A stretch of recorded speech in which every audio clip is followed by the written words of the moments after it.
Shalom, shalom, shalom à tous. Soyez bénis dans le nom de Jésus. Que le Seigneur vous bénisse. Que la grâce de Dieu surabonde sur vous. Et que l'Esprit de Dieu inonde vos vies. Alléluia. Ce matin, je vais apporter une parole d'encouragement à une personne. Amen. Une parole d'encouragement à quelqu'un qui s'est donné à Christ depuis des années, qui s'est donné à Christ depuis un moment. Ça peut être 10 ans, ça peut être 5 ans, ça peut être 2 ans que tu t'es donné à Christ réellement, mais il y a des choses que tu ne vois pas venir. Alléluia. Il y a des choses que tu ne vois pas venir.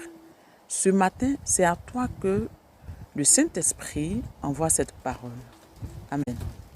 C'est à toi que le Saint-Esprit envoie cette parole. Alors, écoute-moi bien. Écoute ce que l'Esprit de Dieu va te dire ce matin. Ce matin, comme je le disais tantôt, j'aimerais dire à une personne que si tu es chrétien, tu es censé connaître l'histoire de Anne. Si tu es chrétien, tu es censé connaître l'histoire de Anne parce que je suppose que tu lis la Bible. Je suppose que tu médites la parole de ton Dieu que tu as décidé de suivre. Alléluia. Quand on lit la parole de Dieu, la Bible ne nous dit pas que Anne n'était pas convertie. Amen. La Bible ne nous dit pas que Anne était persécutée par sa rivale, par sa coépouse, mais elle n'était pas non chrétienne. Elle connaissait le Seigneur. Anne connaissait le Seigneur, mais malgré cela, amen, Anne était persécutée par sa coépouse. Anne faisait des offrandes avec son mari chaque fois. La Bible nous dit que Anne montait chaque fois pour aller faire des sacrifices, pour aller faire des offrandes, à Dieu. Mais cela n'empêchait pas le comportement. Cela n'empêchait pas le comportement de sa coépouse. Ce comportement-là, ce comportement de la faire souffrir, de la voir souffrir parce qu'elle n'avait pas d'enfant. Cela n'empêchait pas cette dame-là de se moquer de Anne. Cela n'empêchait pas cette dame, sa coépouse qui chantait comme elle voulait, qui parlait comme elle voulait dans son oreille, sachant que Anne n'avait pas d'enfant. Alléluia. Mais Anne, malgré ça, Anne était toujours dans la persévérance. C'est-à-dire, elle allait chaque fois faire ses offrandes. Elle allait chaque fois au pied du maître pour parler à son père. Elle allait chaque fois faire ce que son mari faisait avec elle d'habitude, aller offrir à Dieu des offrandes et autres. Alléluia.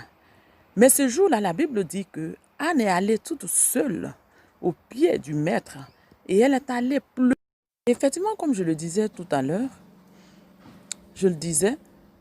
et quand Anne avait fait cette promesse à Dieu, alléluia, ce n'était pas une promesse qui était sortie de sa bouche pour jouer au cache-cache avec Dieu. Non, ce n'était pas une promesse pour que Dieu lui donne l'enfant parce que Dieu nous connaît.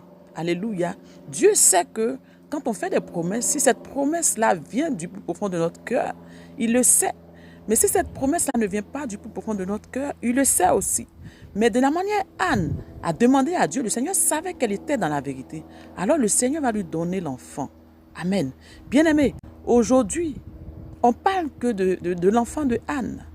Sa rivale avait eu ses enfants. Elle avait eu de nombreux enfants, mais on ne parle même pas de ses enfants dans la Bible. C'est de l'enfant de Anne que la Bible parle. Bien-aimé, tiens-toi bien. Et je crois, bien-aimé, que si tu promets sincèrement à Dieu, alors le Seigneur aussi va se lever pour toi. Il n'est pas encore tard pour toi. Le Seigneur va se lever pour toi.